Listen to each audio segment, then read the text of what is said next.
Silver Oak subdivision. Okay.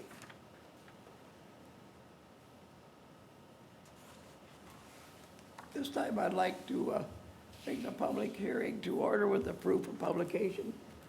The attorney has already approved that.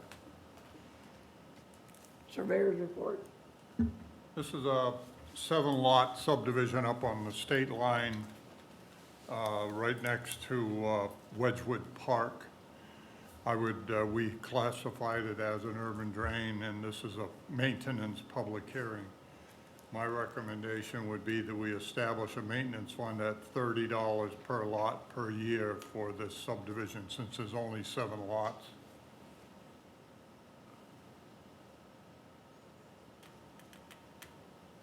I'd make a motion for that, to establish that. You have to have a public hearing. I'm sorry.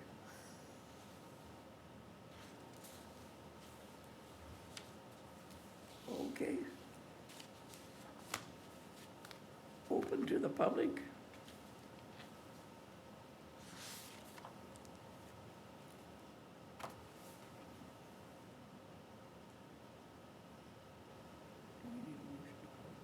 Anybody online? Okay. Oh, that's John Lynn, okay. I think he's in Indianapolis.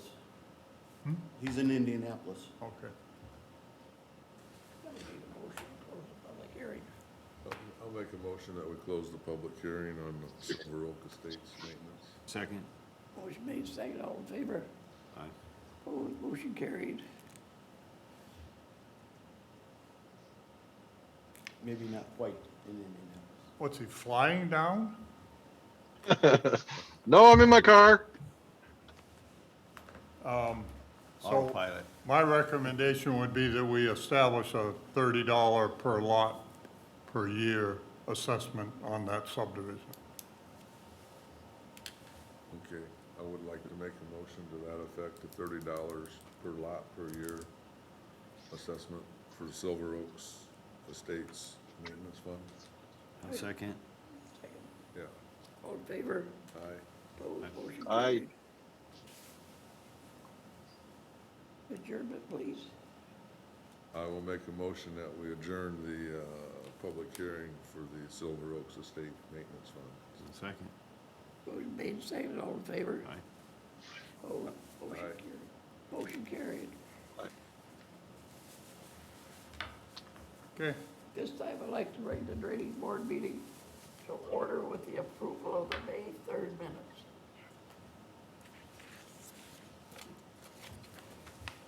we have approval of the May 3rd minutes.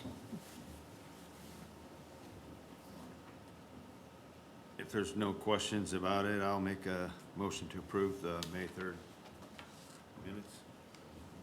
I'll second that motion. Motion made, seconded to approve the May 3rd minutes, all in favor? Aye. Opposed, motion carries.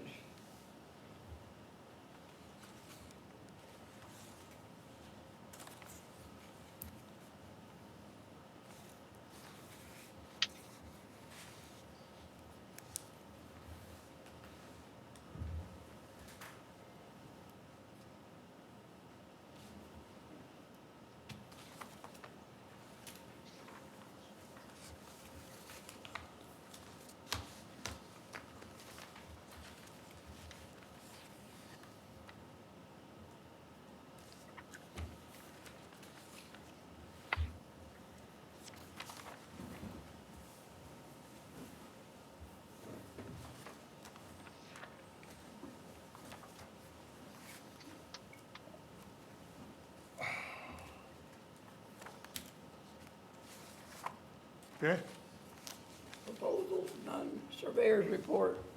we have payment to contractors.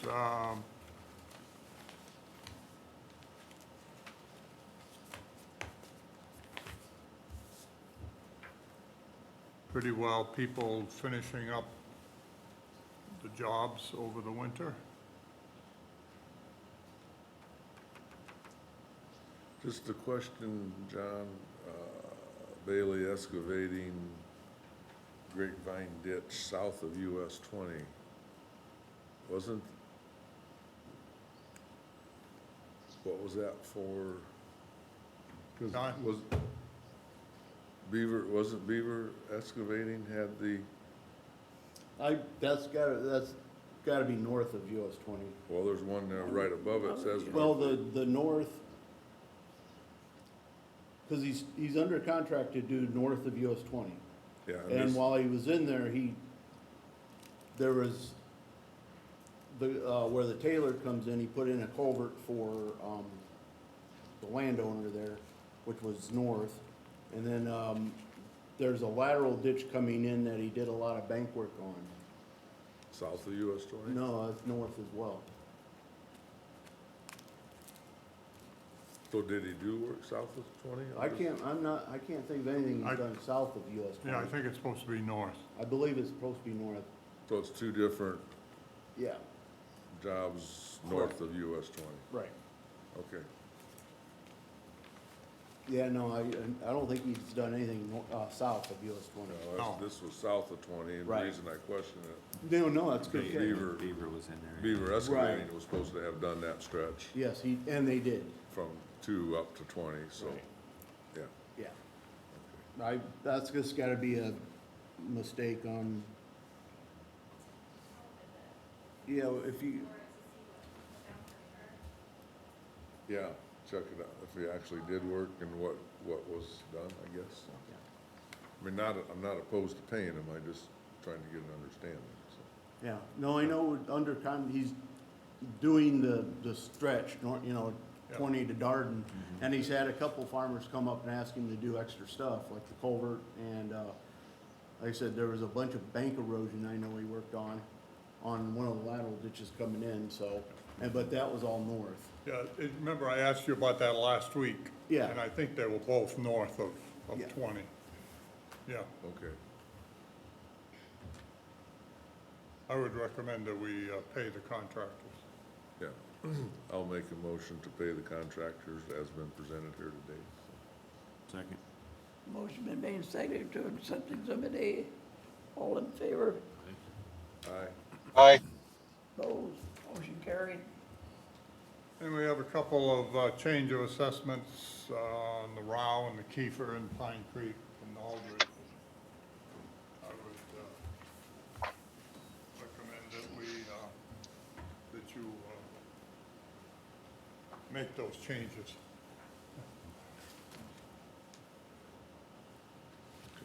I'll make a motion to accept the change of assessments. Second, yeah. Second. Motion made and seconded. All in favor? Aye. Aye. Opposed? Aye. Motion carried. And we have to set a date for a public hearing of July 12 for Blooming Meadows up in Harris Township on the corner of Elm and Adams. There are 7 acres and 6 lots.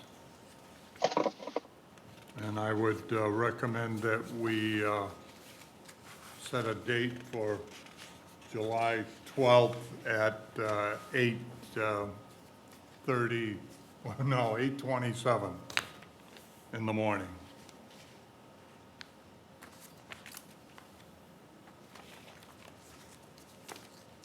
Make a motion to set the public hearing date for July 12th for the Blooming Meadows major subdivision at 8:28 a.m. Okay? I'll Did you do second. that? Motion made and seconded. All in favor? Aye. Aye. Motion carried. Okay. The last, I know. We received a letter this morning from David Holmes, who is an attorney down in Plymouth, on behalf of the Pittman Ditch Drain landowners who wish to vacate the Pittman Ditch and form a mutual drain association. And I would, this was to the Drainage Board, my recommendation would be to you refer it to the county surveyor for a report, and I'm ready to make my report. So you need to refer it to me first. In a Okay. motion. Your motion to refer to the county surveyor for a report, please? Yeah. Second? Motion made, seconded, all in favor? Aye. Aye. Aye. Carried. We have put together the assessment list. There are 3 counties involved, St. Joe, Marshall, and Elkhart. We have all of the assessment lists for the 3 counties put together. Carissa has already put together the mailing labels. We're ready to go. Elkhart County has appointed Lynn Locks as their representative. Marshall County has appointed Stanley Klotz, and we have appointed Tom Schlarb. So what we will do is now notify those people of the first meeting of that joint drainage board to establish a public hearing to vacate the Pittman. So the first thing we're going to do is notify those 3 people that we will have an initial organizational meeting of the drainage board. My recommendation would be that we have it someplace like in Wyatt, because it's closer to Elkhart and Marshall County, and there's no sense in those 2 coming all the way over to South Bend. In fact, Tom would have to come all the way up to South Bend. It just makes it a heck of a lot more convenient if we have it down there. But we would go through all the legal process to do it down there, if it's possible. It may not be possible. But that would be the next step. I would probably choose, if I had to think about it, a public hearing in September. Is that, no, you're the only one I have to talk with. Is that the least busiest? Well, August would probably be better. August would be better? Okay, I'll shoot for August, that's not a problem. What I'll do is pick a date in August, and I'll ask those other 2 people if they have a preference or if they have a problem with that. But we'll set up that organizational meeting for sometime in August. Okay, I'm sure we can get the fire station again. Yeah. Okay. The last item I have is the county commissioners have requested that if we're going to continue with a virtual meeting after the 1st of July, that we pass a resolution with policies, et cetera, et cetera. Our attorney has supplied me with a resolution and a copy of policies that we could adopt if you wish to do it. Now, you don't have to, because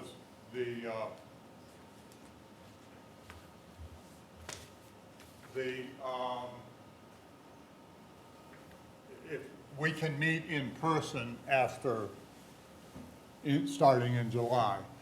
And if that's your wish, we can do that. I would prefer in-person meetings. I don't like virtual meetings because, you miss somebody who may or may not know how to tune in or whatever. But that's just my preference.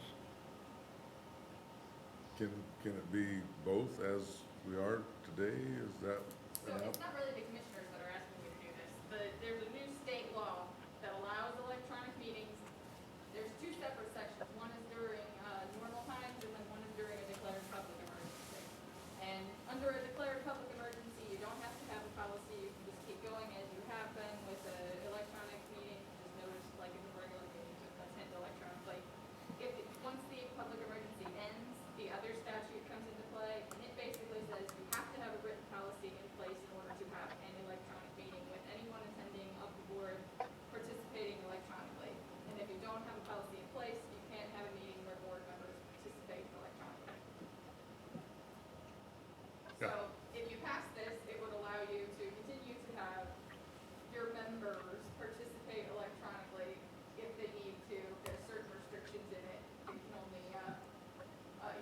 at least half your board in person.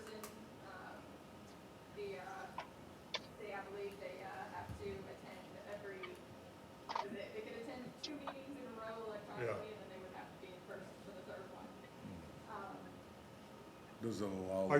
I guess as an example, if you did not adopt this, then John Lynn could not attend virtually. That is Right. correct. That's what If I you was, did not attend, if you don't pass such a policy, and the governor's executive order declaring a public emergency does end at the end of June and is not renewed, then for next month's meeting, anybody on the board who wants to participate in the meeting has to be in the room. yeah. Hey Brandy, is the roll call, approved, does that come into play with a small board like this? Yep. Okay. That's another one of the requirements, is it has to include that any votes that you take that involve a member participating electronically has to be taken by roll call vote. Meaning, instead of you doing all in favor, say aye, all against, say no, you have to do each individual member has to say yes or no. Ken, bear with me. October, we're in the field. Randy could call in electronically, If you pass a policy that allows that to be done, and he can do that twice. let me look at it. It's been a few days since I looked at it, but I know you can do it 2 times in a row, and then the third one He has has to be to- in person. he has to I think attend. there's a total number per year. 1 out of 3 at some point. Yes. Yeah, you have to attend at least half the meetings in a year in person. And then, in terms of which meetings you have to attend, you can attend 2 in a row electronically, and then the third one can be, This gives us as a board member that option to attend, like Tom said, May or October, whatever, if it's a busy season, just, That's fine. yeah, Otherwise, it would then- remain, yeah. It would allow public participation too, that anybody, Right. I mean, it has to be done in such a way that the public can see it. So, anytime somebody were to do that, it would have to be, noticed that they're dialing in that way. But, the public would be expected to be here, essentially. Okay. So if you wish to do this, this would be resolution number 2021-01. Hey, John, can you hear me? Yeah. Yes. yes. Oh, I couldn't hear Brandy. What was the answer to Randy's question about if we do this, does that allow the public to participate virtually as well? You can do that, it's not a requirement.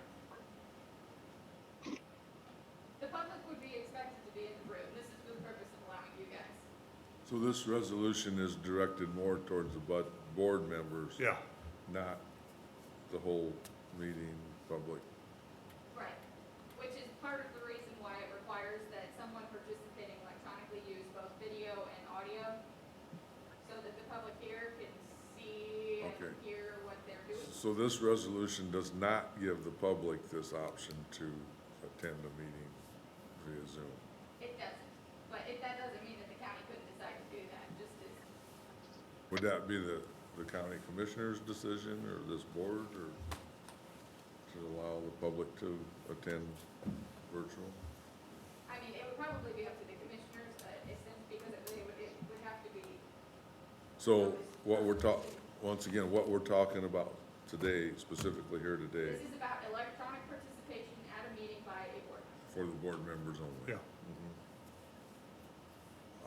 I guess it looks to me like it would be a great tool to have. Did Mr. Lynn hear me that time? but we would still basically have our meetings in person Yes, as usual. But if, whatever you were allowed, you could Right. do 2 of them, yes.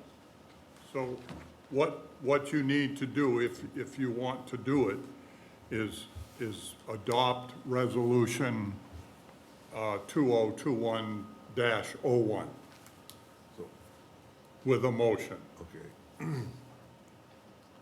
This looks to me like it would be a great tool to have for this board to be able to participate virtual for Yeah. the board members. Be- I guess my question to John or to Brandy is there, I guess I don't see a reason not to adopt this.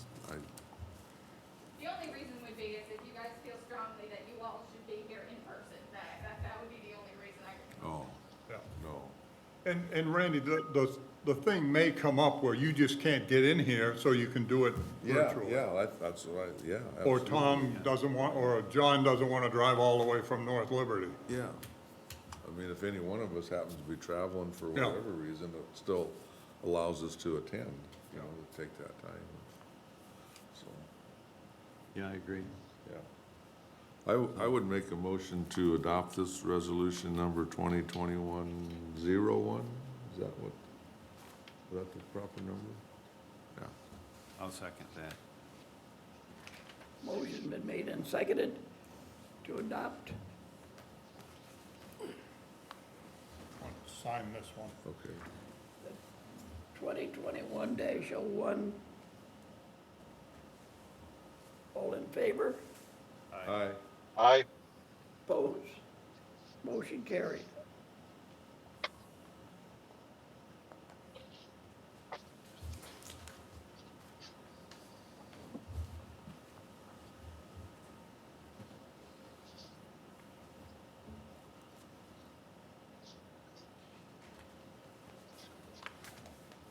That's all I have, Tom.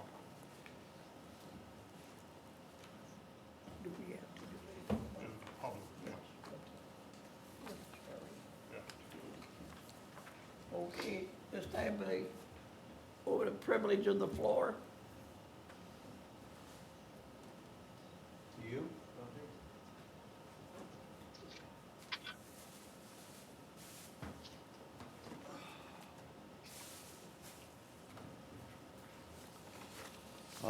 My name's Ron Harper. I live at 55066 Eman Road, Mishawaka, Indiana. On July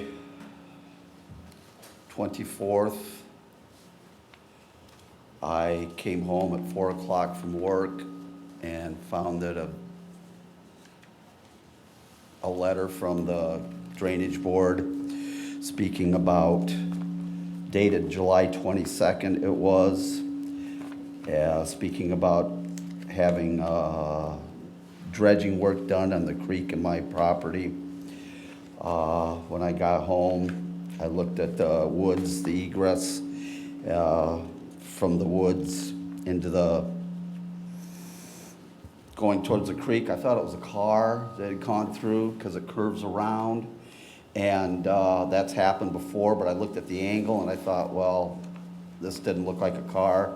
I walked in there, looked inside and seen where some vehicle had come through from the creek and ran over my garden beds. I had the letter in my hand. It had been delivered that day at 11 o'clock. Usually noonish is when the letter is usually delivered, my mail. Dated July 22nd. I immediately called down to the Drainage Board because I'd seen what had happened because I followed the tracks into the creek. The gentleman who was driving the excavator either came in and entered and exited at that point or exited at that point. I'm not sure. The extent of damage was extensive. I called right away. Spoke to John McNamara. He was very open with what had happened. July 26th, he said he'd get back with me. July 26th, John Law came out to my property, and I don't know if he'd been there twice. I spoke to him 2 or 3 times. We walked back into the woods and saw the damage, and along with that, the damage that was done to my garden beds. These garden beds had woodland plants They were Solomon seal, wild ginger, and bloodroot. It was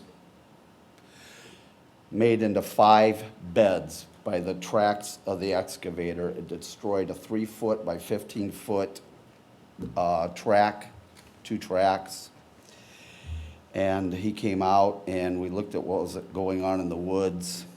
And he said that he called me later and, well, I'm not sure if that part, he called me later and said that he would have the gentleman who did the excavating and the dredging of the creek would come out and clean up the mess and stay away from my garden beds. That's when we walked over to the garden beds and I told him, these plants you can't buy at Lowe's and Menards. You can't order them from Lowe's and Menards. You can't go to local nurseries and order them. They have to be special ordered. And the other 2 closest was one in Tennessee and one in Indiana, southern Indiana. I had 2 estimates. One was like $7,500 based on the plants that were destroyed. These are 5-year growth plants. This is one of them. It's going dormant. These plants go dormant very quickly because they grow in the spring like any bullwood, and then they're gone soon. This is a 3-year growth. A 5-year growth will have this kind of rootage with a lot more starts off of it. This is bloodroot. This is about a 5-year growth. They'll have more than that growing off of it. They're starting to go dormant. The wild ginger, which is what was really destroyed, this is a 5-year growth. What they would replace them with would be a 1-year growth. This was attached. Some of the leaves fell off. This stays until late in the fall, after first freeze. These go quick. And there wasn't much there because it had gone dormant anyhow when John came in. A 1-year growth is all I would get, and it'd probably be something like that rather than 5 years worth. We talked about it. The gentleman came out, did his dredging, or did his cleanup, and later on, he didn't clean up the mess. John then hired Alsop to come out and do it. He told me that they were gonna clean up the mess and take it with them. When I went out there, they were all good. Everybody's been good. I'm not complaining about any conversation with anybody about anything, especially John Law. And they asked me, well, can we just burn it and then just bury it? And I said, that's fine. You know, just bury it, put a little more dirt on it so when it deteriorates, it levels off. And I said that to John. John said, well, I told them, I said, they did fine. I'm okay with what they did. Going back to the devastation of my garden beds, I talked to John about it, and he said because he saw that 2 of these plants are dormant already and there wasn't any signs of them, he saw the damage to the ginger, which was basically 80% of what was there. He said, let's wait till next year and we'll see what comes up. So from that time on to next year, nothing came up through the 2 3-foot by 15-foot tracks. He curved around a little bit and took out quite a bit. I waited till it got dormant again. The bloodroot and the Solomon seal, bloodroot and the Solomon seal, yes, not the ginger because it stayed up. It still doesn't go dormant till fall. I took a spot. They were 3 foot by about 2 feet.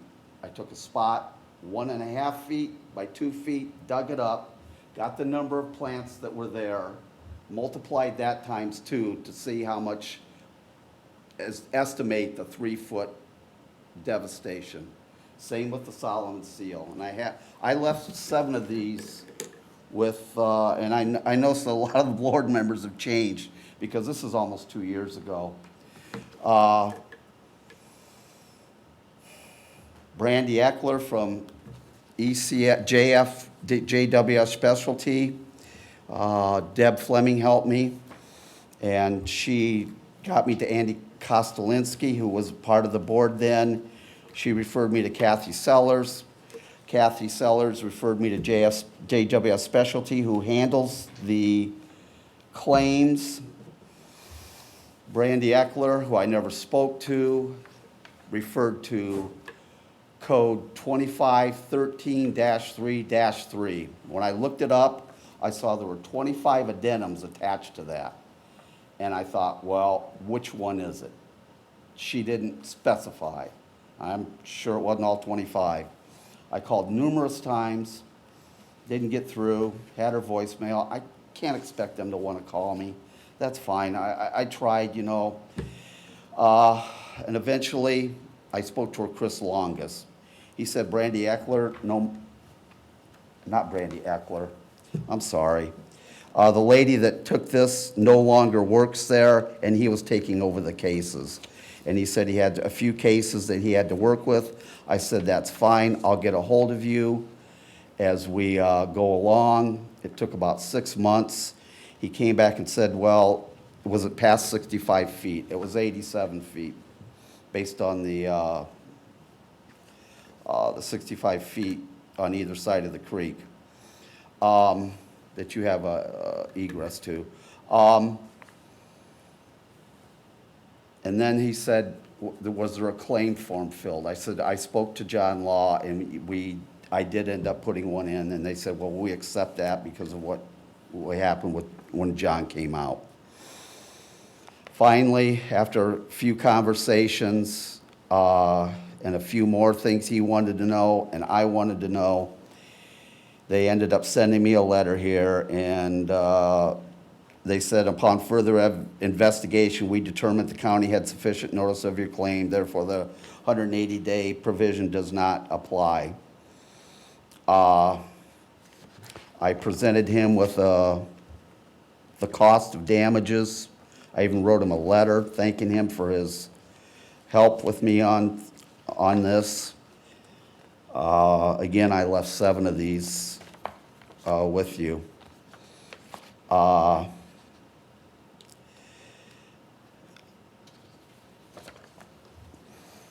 Here is the letter from the Drainage Board that I got 5 hours after the damage was done. And I thought that was a little late. 2 neighbors on either side were home that day as he came through, and they asked him to leave. There wasn't anything that needed to be dredged.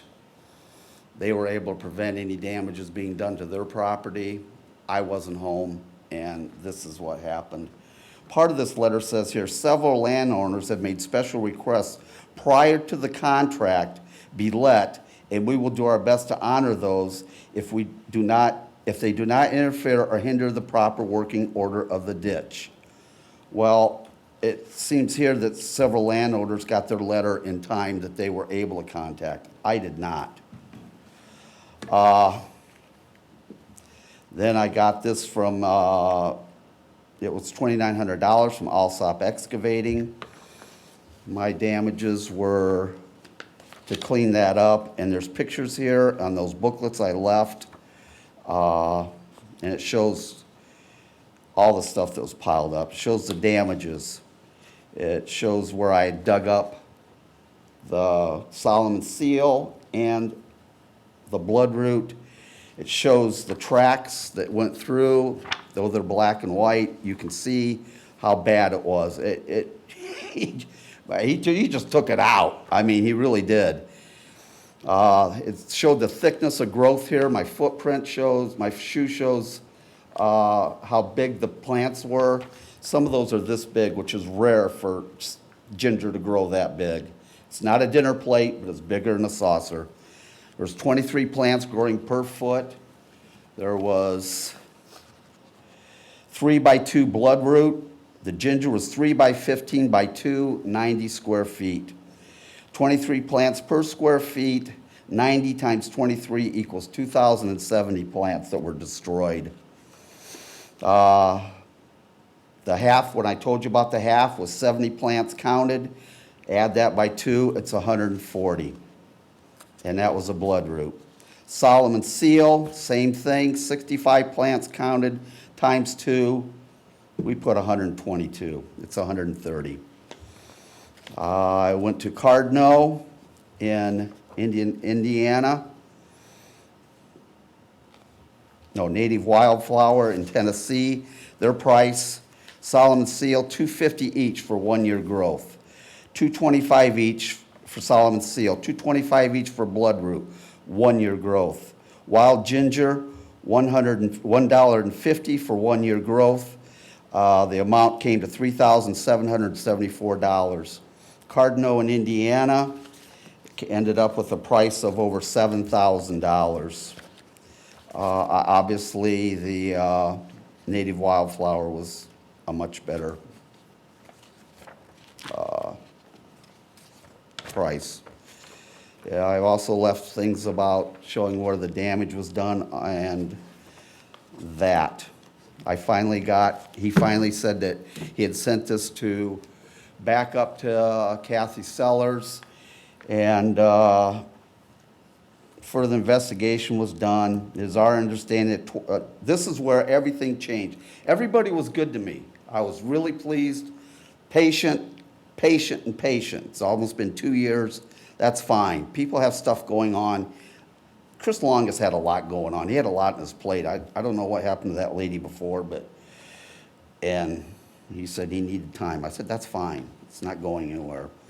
This is what is not correct. It is our understanding that $2,900 extra work outside the original contract done by Alsop Excavating alongside of your property. That's correct. Inside the county's maintenance easement along the creek bank. As a favor to you and with agreement from yourself, yes, to mitigate the use of private property.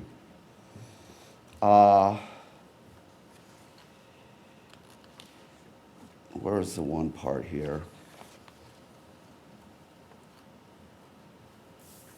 With the above known, we must respectfully deny your claim for damages against St. Joe County for any losses you have suffered from the above incident.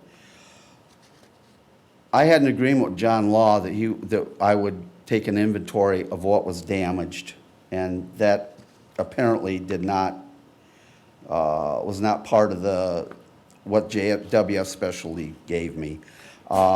Chris Longus was aware of that, and this is where it stands now. And I did as a favor too, but the part with the damages to my plants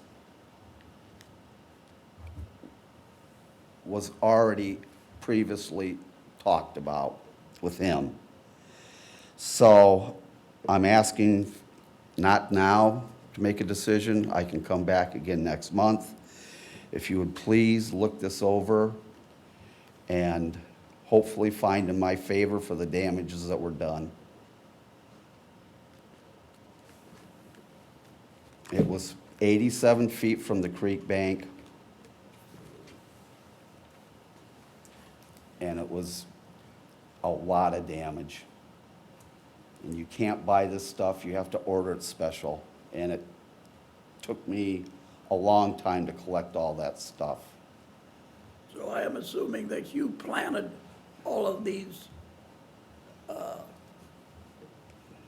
guess I can't say. Woodland plants, Pardon? woodland plants. Yes, I did. I was introducing them into my half-acre wooded lot. And he drove right through them and took one big long bed and turned it into 3. And again, I've left 7 of these. I see now that there's a lot of different board members. Andy's not in there, but Mr. Dieter is. I don't see John McNamara anymore. So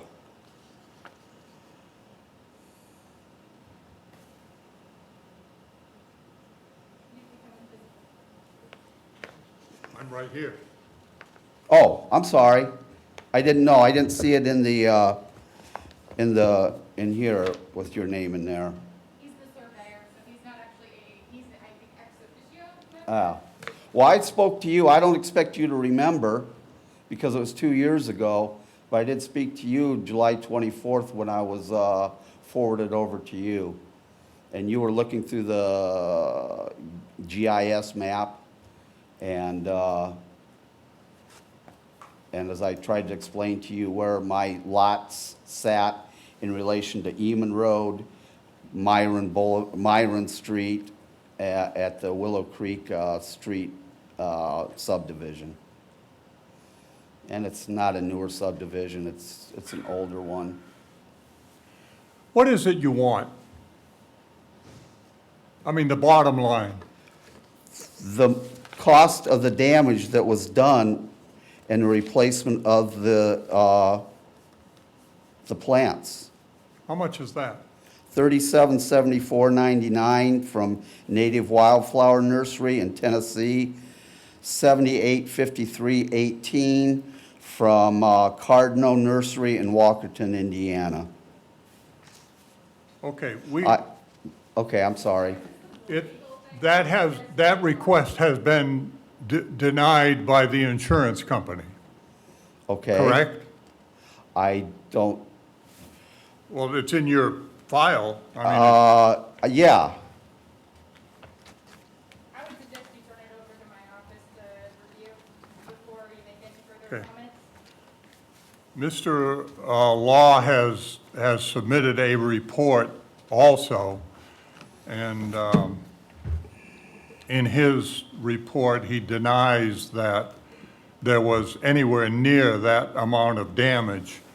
And in fact, we hired a different contractor because we figured you wouldn't want the same contractor back in there, and tried to mitigate some of the damage that was done, and you're not happy with that either.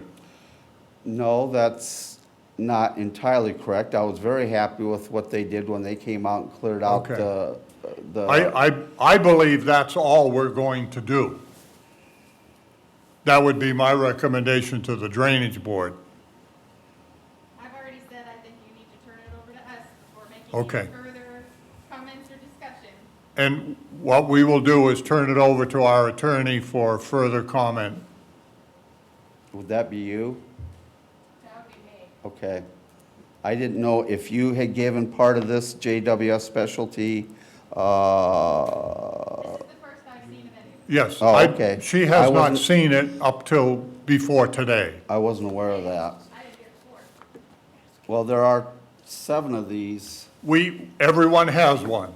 Okay, The attorney has one, I have one, all the board members have one. okay.